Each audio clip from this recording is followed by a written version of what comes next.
마가복음 13장에 나오는 종말의 부분을 가지고 지난주에 이어서 계속 말씀을 드리고자 합니다. 종말을 사는 성도의 각성이라고 하는 제목으로 이제 두 번째 말씀을 드리려고 하는데, 지난주에는 종말의 징조들이 무엇이냐라고 하는 것들을 제가 말씀을 드렸습니다. 거짓 그리스도들이 출현을 하고 그들이 성도들을 미혹하는 일이 있을 것이고, 각 나라마다 전쟁이 있을 것이고, 자연에는 재앙이 있어서 지진과 기근이 있을 것을 말씀을 드렸습니다.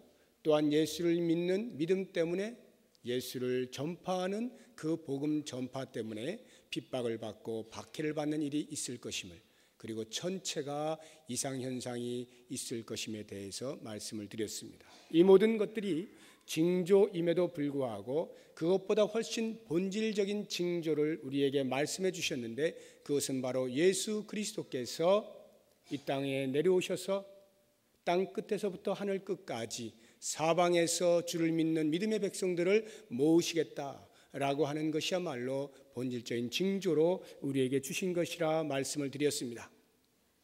이렇게 아직 일어나지 않은 일을 우리에게 징조로 주시면서 이 땅을 살아갈 수 있도록 하는 것은 그와 같이 승리가 보장된 사람임을 인식하고 이 땅에서 넉넉히 분명한 신앙을 가지고 극복하고 승리하라라고 하는 면에서 아직 일어나지 않은 일을 우리에게 징조로 주셨다 말씀을 드렸습니다. 이제 오늘은 그와 같은 징조들을 바라보면서 이 종말을 사는 우리가 어떠한 마음의 자세로, 어떠한 삶의 태도를 가지고 살아가야 할 것이냐라고 하는 것을 말씀을 드리도록 하겠습니다. 오늘 본문을 보시면은 이와 같이 종말을 사는 성도에게 있어서 살아가야 할 삶의 자세에 대하여 한 단어가 계속해서 강조하여 말씀하고 있는 것을 볼 수가 있습니다.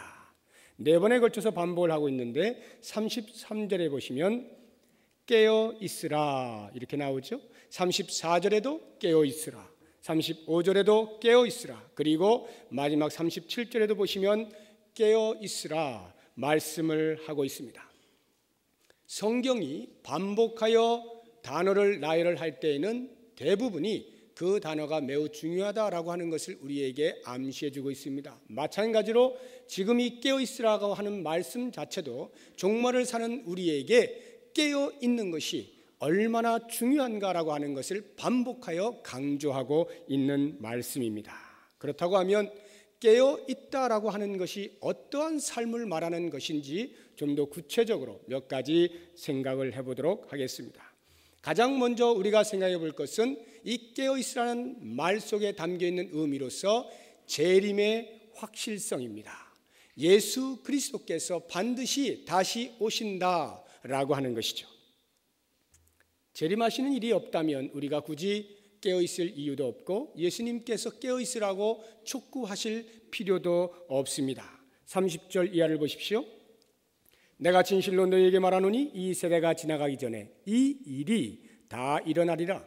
천지는 없어지겠으나 내 말은 없어지지 아니하리라. 여기서 말씀하고 있는 이 일이라고 하는 것이 바로 앞에 나열되어진 여러 종말의 징조들을 말씀하는 것입니다. 그러한 것들이 반드시 다 일어날 것이다 라고 말씀하시면서 천지는 없어지겠으나 내 말은 없어지지 아니하리라. 즉 예수 그리스도가 이 모든 종말이 끝난 후에 반드시 다시 올 것이다 라고 성경의 말씀을 예수님은 자신의 말씀으로 다시 한번 확인해 주시는 말씀인 것입니다. 예수님이 다시 오신다라고 할 때 우리의 신앙생활 가운데에서 언젠가 오시긴 오시겠지, 언젠가 오시긴 오실 거야 라고 하는 이런 막연한 시간의 개념으로 예수님이 오시는 것을 말씀하고 있지 않습니다. 28절 이하를 보시면 무화과 나무의 비유를 우리에게 말씀하시면서 그 재림이 임박했음을 말씀하고 있습니다. 종말의 징조들이 나타나면 재림이 임박했음을 너희가 알아야 한다라고 말씀하는 것입니다. 무화과 나무의 비유를 배우라. 그 가지가 연하여지고 잎사귀를 내면 여름이 가까운 줄 아나니 이와 같이 너희가 이런 일이 일어나는 것을 보거든 인자가 가까이 곧 문 앞에 이른 줄 알라 말씀하는 것입니다. 그렇다고 한다면 우리가 과연 지금 종말을 살고 있느냐, 이것부터 확인을 할 필요가 있습니다. 예수님께서 2000년 전에 말씀하신 이것, 그때를 가리켜서 종말이라고 종말의 징조들을 말씀하시면서 가르쳐 주셨던 그 말씀이 2000년이 지난 지금도 여전히 이루어지지 아니한 채 예수님의 재림이 연기되어지고 있는 이러한 상황 속에서 과연 나는 오늘 종말을 살아가고 있는 것이냐라고 하는 것부터 다시 한번 생각을 해볼 필요가 있습니다. 정말 종말이 오긴 오는 것일까? 2000년 동안 오지 아니한 그 종말이 과연 임할 것일까라고 하는 의아심이 드시는 분이 계실 것입니다. 그러나 이것은 종말의 의미를 성경적으로 정확히 이해를 하지 못하였기 때문에 오는 오해입니다. 우리가 보통 말하고 있는 종말 또는 세상 사람들이 말하고 있는 말세라고 하는 것은 전부 다 시간의 개념입니다. 다시 말하면 태초부터 시작하여서 시간이 흘러서 이제 이 세상이 마지막 되어지는 시간의 흐름 속에서의 마지막 때, 이것을 우리는 보통 종말이라 또는 말세라 알고 있습니다. 그러나 성경에서 말을 하는 종말은 그러한 시간적 개념만 가지고 있는 것이 아니라 순서적인 개념이 있습니다.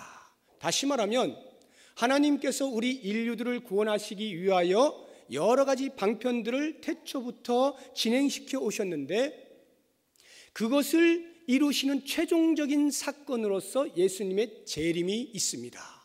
그러면 그동안에 많은 사건들이 진행되어지면서 이제 최종적으로 남은 이 예수님의 재림, 마지막 하나를 남겨두고 있는 그 상태에 있는 모든 시대를 가리켜서 종말이라 이렇게 부르는 것입니다. 무슨 말이냐면 구약 시대를 살았던 사람들을 가리켜서 종말을 살았다라고 말하지 않습니다. 왜냐하면 그들에게는 재림 이전에 예수님께서 오셔야 할 초림이 그들 앞에 놓여져 있었습니다. 그리고 재림이 있었어요. 그러니까 그들은 초림부터 기다려야 했던 사람들로서 종말을 사는 사람들이 아니었습니다.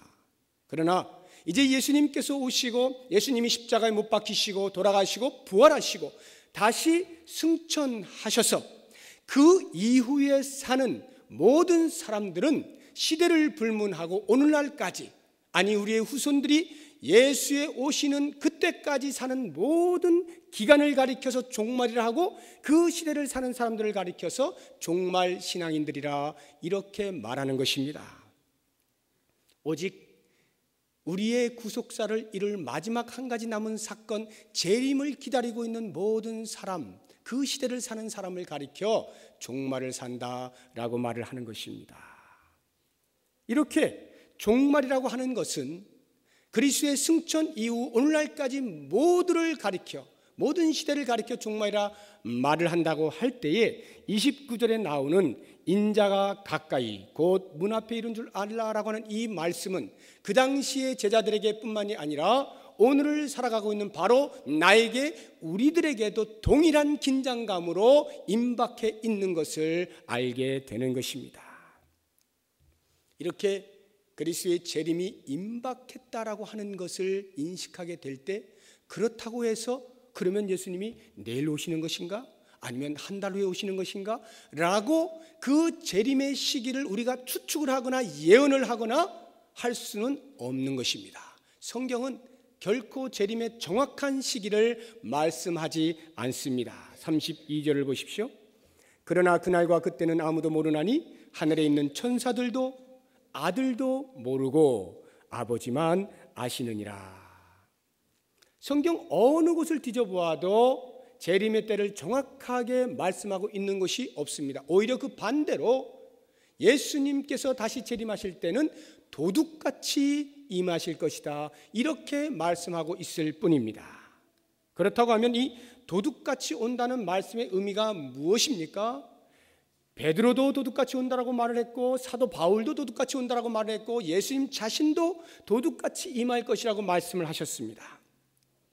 베드로서 3장 10절을 소개하면 그러나 주의 날이 도둑같이 오리니 그날에는 하늘이 큰 소리로 떠나가고 물질이 뜨거운 불에 풀어지고 땅과 그 중에 있는 모든 일이 드러날 것이다 말씀을 하십니다. 바울도 데살로니가전서 5장 1절과 2절에서 형제들아, 때와 시기에 관하여는 말할 것이 없지만 주의 날이 밤에 도둑같이 이룰 줄을 너희 자신이 자세히 알 것이다. 이렇게 말씀을 하고 있습니다. 그렇다고 하면 이 도둑같이 임한다라고 하는 말씀의 의미가 무엇이냐라고 하는 것입니다. 이것은 아무도 모르는 그러한 시간에 임한다라고 하는 의미로서가 아니라 미처 준비되지 못한 그러한 의미에서 도둑같이라고 말씀을 하고 있는 것입니다. 예수님께서 처음 이 땅에 오실 때, 예수님의 초림 때에는 그야말로 아무도 몰랐어요. 아주 극소수의 사람만이 성령의 인도하심을 따라서 예수의 탄생을 알게 되었고 그분 앞에 나아가 경배했을 뿐입니다. 이 땅에 있는 대다수의 사람은 예수 그리스도가 이 땅에 오신 줄 몰랐어요. 왜냐하면 너무나 초라하게 오셨기 때문에 그렇습니다. 그러나 예수님께서 십자가에 돌아가시고 부활하신 이후에 승천하시고 이제 다시 오시는 그 재림의 때, 그때는 그렇지 않습니다. 예수를 믿는 사람이든 믿지 않는 사람이든 어느 누구를 막론하고 예수 그리스도에 다시 오시는 그 영광스러움을 두 눈으로 똑똑히 보게 될 것입니다. 하늘의 천군 천사들이 구름을 타고 나팔을 불면서 예수 그리스도의 온 우주의 왕 되심을 선포하면서 임하실 것입니다. 그것은 모든 사람이 보게 되어 있어요. 그러므로 도둑같이 임한다라고 하는 것은 사람들이 잘 못 알아보는 상태로 내려오신다는 뜻이 아닙니다. 숨어서 몰래 오신다는 뜻이 아닙니다. 인간들이 그렇게 영광스럽게 오실 예수 그리스도를 미처 마음에 모시지 못하고 준비하지 못한 채 허겁지겁 자기 일하다가 그렇게 만나게 되는 일이 벌어질 것이다 라고 하는 면에서 도둑같이 임하신다 라고 말씀을 하고 있어요. 그러나 감사하게도 사도 바울은 우리 예수 믿는 사람들을 가리켜서 걱정하지 말라고 합니다. 우리들은 그렇지 않다라고 그래요. 우리 믿는 자들에게는 예수님의 재림이 도둑같이 임하지 않는다라고 말씀을 합니다. 데살로니가전서 5장 3절 이하를 제가 읽어드리겠습니다. 예수를 믿지 않는 자들에 대하여 이렇게 표현합니다. 그들이 평안하다 안전하다 할 그때에 임신한 여자에게 해산의 고통이 이름과 같이 멸망이 갑자기 그들에게 이르리니 결코 피하지 못하리라. 그렇지만 예수를 믿는 형제들에게 말하는 말씀을 들어보십시오. 형제들아, 너희는 어둠에 있지 아니하며 그날이 도둑같이 너희에게 임하지 못하리니 너희는 다 빛의 아들이요 낮의 아들이라. 우리가 밤이나 어둠에 속하지 아니하나니. 우리는 빛의 아들이고 낮의 아들들이기 때문에 그리스도의 재림이 우리에게 도둑같이 임하지 못해요. 다시 말하면 우리가 준비되지 못한 상태로 맞이할 일은 없다는 것입니다. 그러나 그 다음 말씀을 잘 들으셔야 됩니다. 그러므로 우리는 다른 이들과 같이 자지 말고 오직 깨어 정신을 차릴지라. 빛의 아들이고 낮의 아들이고 예수를 믿는 믿음을 가진 사람이기 때문에 그리스도의 오심에 대하여 우리가 맞이할 것에 대해서는 문제가 되지 않지만, 그럼에도 불구하고 깨어 정신을 차리지 아니하면 아주 부끄러운 모습으로 주님을 맞이하게 될 것이라는 것입니다. 정신을 바짝 차리고 깨어있어 주님이 오실 때 그 영광스러움을 바라보면서 주 예수여 어서 오시옵소서 고백할 수 있어야 된다는 거예요. 우리 주님께서도 동일한 말씀을 하셨어요.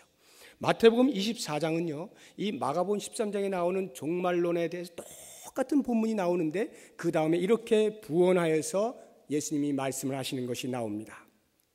42절과 43절에 그러므로 깨어있으라. 어느 날에 너희 주가 임할는지 너희가 알지 못함이니라. 너희도 아는 바니 만일 집주인이 도둑이 어느 시각에 올 줄 알았더라면 깨어있어 그 집을 뚫지 못하게 하였으리라.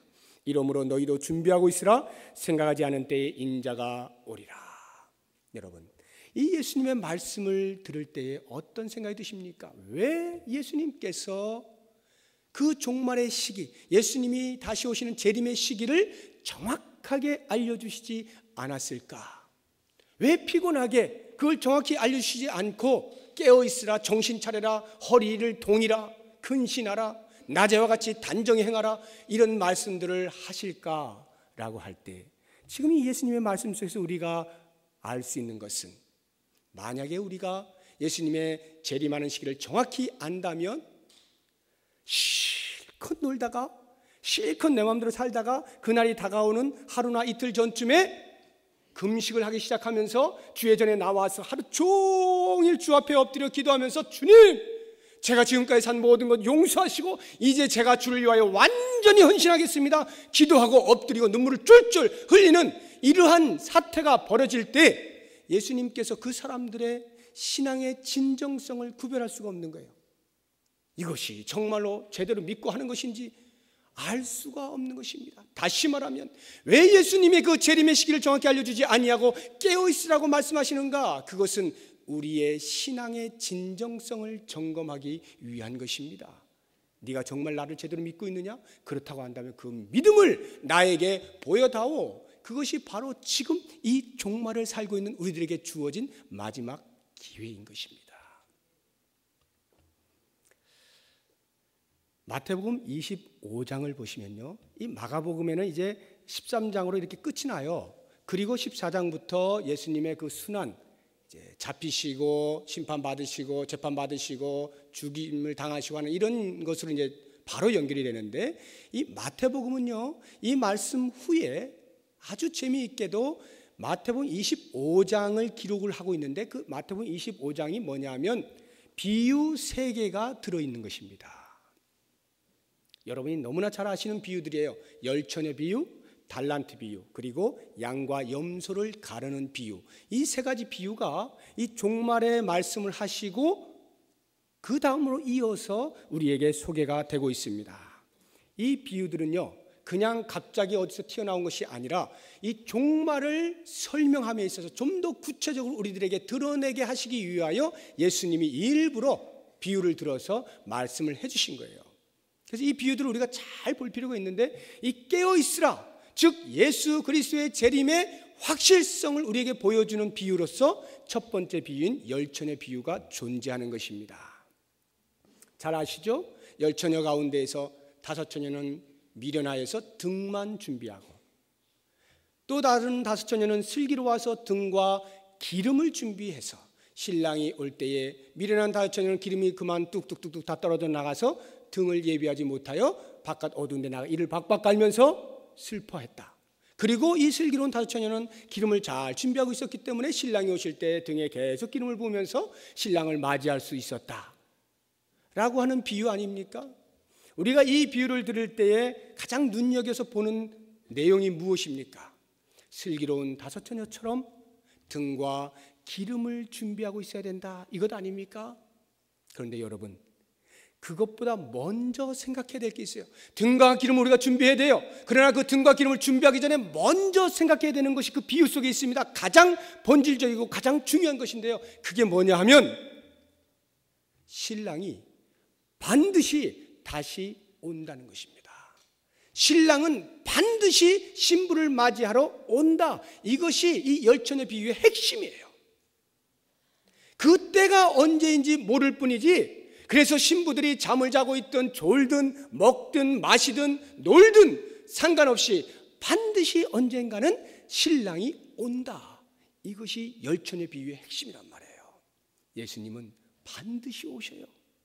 예수님은 반드시 오십니다. 이것을 자각하고 있다라고 한다면 우리가 졸고 있을 수가 없는 거예요. 내 마음대로 살 수가 없는 것입니다. 신랑 대신 예수 그리스도를 맞이할 준비를 하는 거예요. 그 준비하는 내용, 그것을 총칭하여 기름이라 이렇게 말하는 거예요. 그러면 등은 무엇입니까? 우리가 준비한다고 말은 하는데 껍데기만 들고 있는 것이에요. 껍데기만. 교회의 문턱만 나서는 것입니다. 일주일에 한 번씩 예배를 드리는 것으로만 만족하고 있는 것이에요. 그리고는 모든 것이 내 시간인 것처럼, 내 물질인 것처럼, 내 모든 것인 것처럼 여기고 살아가는, 전혀 깨어있지 못한 삶을 사는 것, 이것을 가리켜 등이라 이렇게 말하는 거예요. 여러분, 우리가 왜 깨어 있어야 됩니까? 주님이 반드시 다시 오시기 때문에 깨어 있어야 하는 것입니다. 자, 두 번째로 이 깨어 있어라라고 하는 말씀 속에 담겨 있는 의미는 우리에게 사명이 있고 그 사명을 완수할 의무가 있다라고 하는 말씀을 함의하고 있습니다. 34절을 보십시오. 가령 사람이 집을 떠나 타국으로 갈 때에 그 종들에게 권한을 주어 각각 사물을 맡기며 문지기에게 깨어 있으라 명함과 같으니. 예수님께서 비유를 드시는데 어떤 사람이 집을 떠나 타국으로 갈 때에 그 종들에게 권한을 주어서 각각 종들 각각에게 사물을 맡겼다는 거예요. 그리고 그 다음 말이 뭐예요? 문지기에게 깨어 있으라. 깨어 있어야 하는 이유가 뭐라는 것입니까? 맡겨진 사명을 완수하라 이 말이에요. 깨어 있으라는 것은 그 맡겨진 사명이 있으니 반드시 꼭 완수하도록 하여라 라고 하는 것입니다. 여러분, 우리 모두는 맡겨진 사명이 있는 사람들입니다. 나에게 사명이 있는 것을 보십니까? 내 사명이 무엇인지 아십니까? 이것을 알지 못하면 조금 슬픈 삶을 살아요. 왜냐하면 목적이 분명하지 않으니까 선명한 인생을 그려내지 못합니다. 그러나 나에게 맡겨진 사명이 무엇인지 아는 사람은 그림을 그려낼 수가 있어요. 그 목적을 향하여 달려가는 삶의 맛이 생긴단 말입니다. 이 사명은 각 사람마다 다 달라요. 주신 사명이 다 다릅니다. 내 가정에서, 내 사회에서, 내 이웃과 함께 이 민족과 세계 가운데에서 나에게 맡겨진 사명이 각각 다릅니다. 그러나 그 각각 다른 사명 때문에 이 한 가지 원칙을 놓칠 수는 없습니다. 모든 각자에게 주어진 사명은 사실 이 한 가지 사명을 놓고 달려가게 되어 있습니다. 그래서 어느 한 사람도 예외 없이 반드시 이루어야 할 사명이 있는데 그것이 무엇이냐 하면 바로 복음을 전하는 것입니다. 복음을 전하는 이 사명은 어느 누구에게 한정되어 있지 아니하고 모든 사람에게 주어져 있는 사명입니다. 그래서 우리가 가정에서 무엇을 하고 사회에서 무엇을 하고 회사에서 무엇을 하고 이 나라를 위해서 무엇을 하고 하는 모든 것들은 다 이 복음을 전하는 한 영혼을 주께로 돌아오게 하는 구원을 시키는 그 일을 목적하여 나아가고 있다라고 하는 것입니다. 우리가 부름을 받은 이유는 그의 기이한 빛에 들어가게 하신 자의 덕을 선전케 하기 위함이라는 것이에요. 하나님께서 우리를 부르실 때는 우리를 그와 같은 놀라운 은혜의 자리로 가게 하신 그 은혜 주인공이신 하나님 아버지 예수 그리스도를 증거하게 하기 위하여 부르셨다는 거예요. 이것이 모든 사람에게 주어져 있는 사명인 것입니다. 그런데 이러한 사명을 감당할 때에는 나는 도저히 그건 못해. 나는 말주변도 없고 난 별로 아는 것도 없고 나는 거기에 그렇게까지 내가 다른 거 하기도 바쁜데 그렇지 않습니다. 여러분, 이것은요 모든 사람에게 주어졌을 뿐만 아니라 그 일을 감당하기 위하여 하나님께서 그 능력도 동시에 주셨습니다. 그것이 바로 마태복음 25장에 나오는 달란트 비유에 두 번째 나오는 달란트 비유. 5달란트를 주었다, 2달란트를 주었다, 1달란트를 주었다라고 하는 이 말 자체가 우리에게 맡기신 사명을 완수하는 데 필요한 모든 능력을 주었다 이런 말입니다. 본문에서도 똑같이 이야기하잖아요. 그 종들에게 권한을 주어 각각 사물을 맡겼다는 거예요. 그러므로 문지기들은 깨어 있어야 하는 것입니다. 여러분, 우리에게는 한 영혼을 구원코자 하는 간절한 열망이 있어야 합니다. 이것이 깨어있는 자의 마땅한 자세입니다. 이 종말을 살아가고 있는 사람에게 주어지는 마땅한 자세가 한 영혼을 구원코자 하는 열정입니다. 열망입니다. 이것은 모두에게 주어진 사명이란 말입니다. 예수님께서 바로 그 사명을 완수하기 위해서 십자가를 지금 눈앞에 두고 계시지 않습니까? 이제 14장을 가보시면 예수님이 겟세마네 동산에 올라가 기도하시는 장면이 나오죠. 사랑하는 세 제자와 함께 갑니다. 돌 던질 만큼 떨어진 곳에 그들을 두고 자 같이 기도하자 하시고 예수님께서 기도하실 때 어떻게 기도하십니까? 땀이 땅에 떨어지는 핏방울처럼 기도하십니다. 하늘에 천사가 내려와 예수 그리스도의 기도하는 것을 도왔습니다. 그 정도로 심각한 그 사명을 완수하는 데에 있어서 여러 가지 많은 방해들을 다 물리치고 거기에 집중하기 위하여 간절히 기도합니다. 그때 제자들은 피곤하여 잠자고 있고 슬픔을 인하여 잠자고 있었다라고 성경은 말합니다.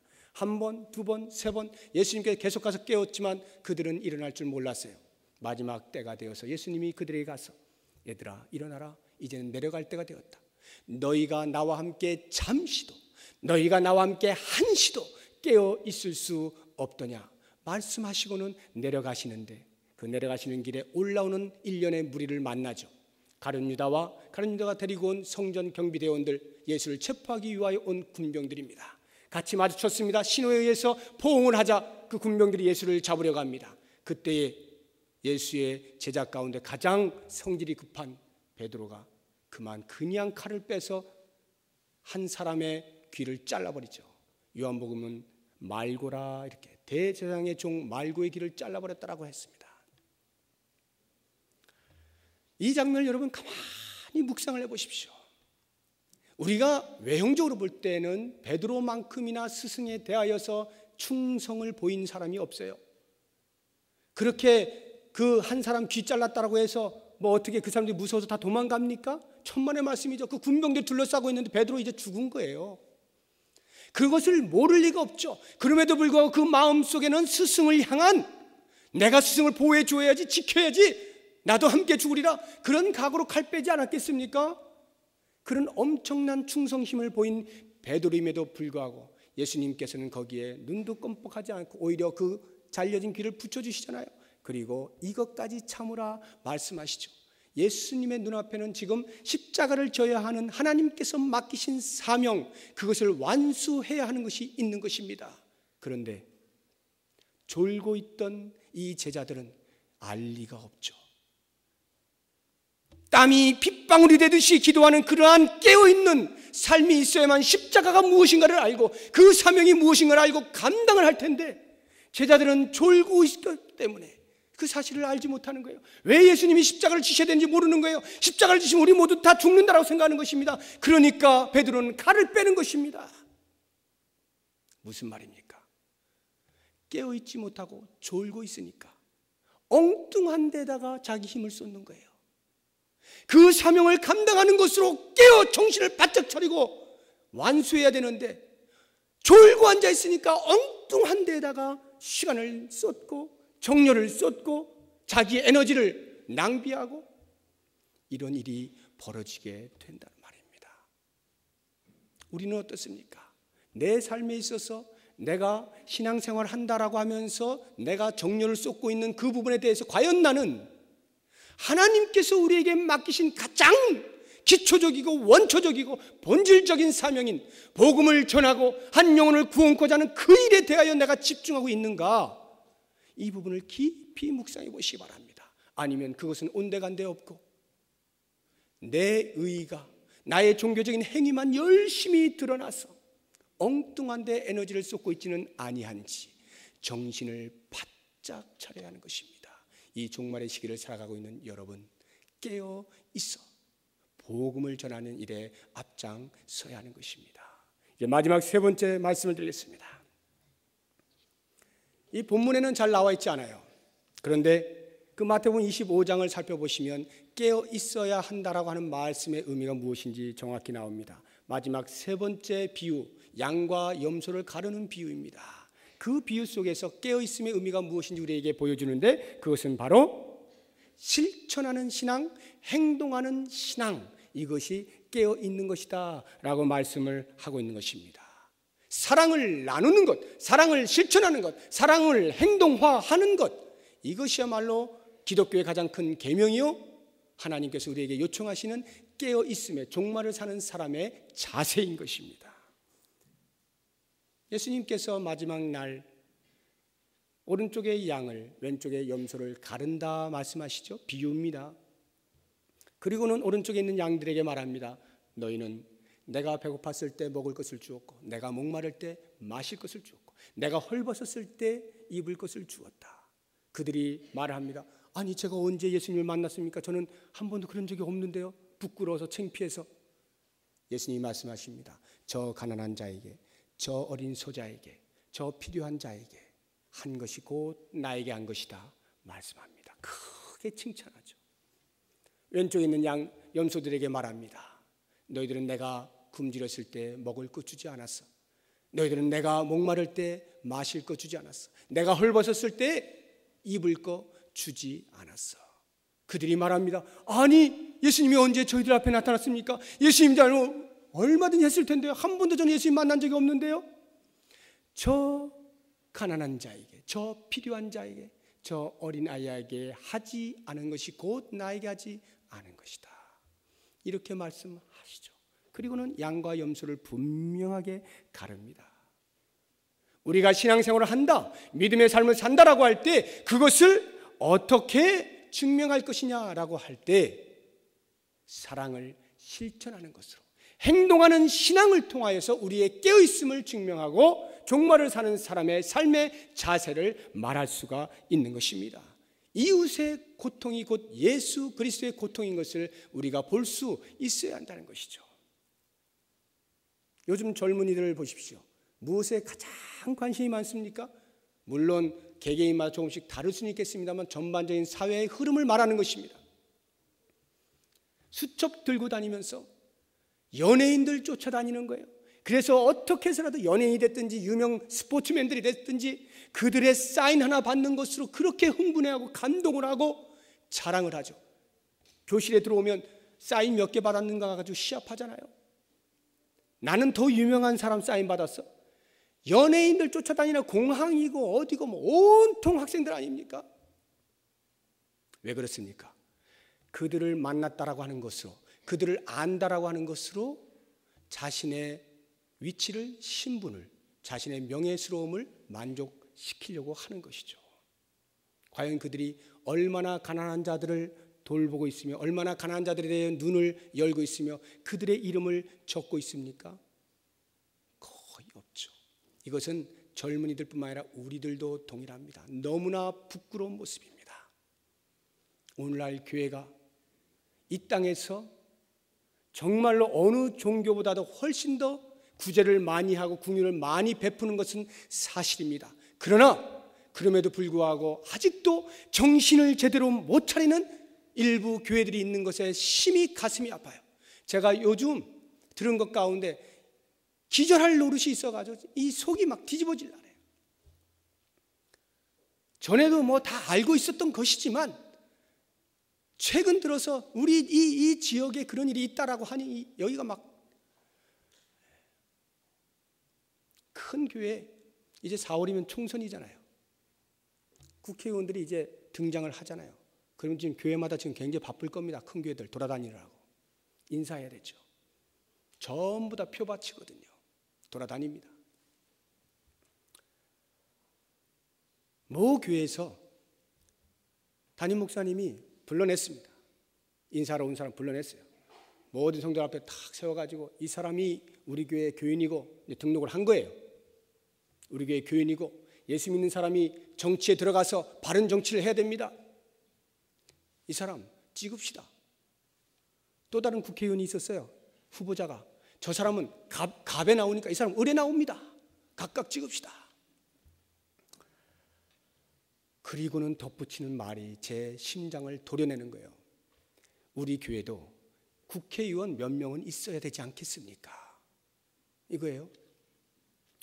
교회의 사이즈로 볼 때 적어도 국회의원 몇 명쯤은 나와야 이게 좀 교회의 이 이름의 이미지가 맞단 말입니다.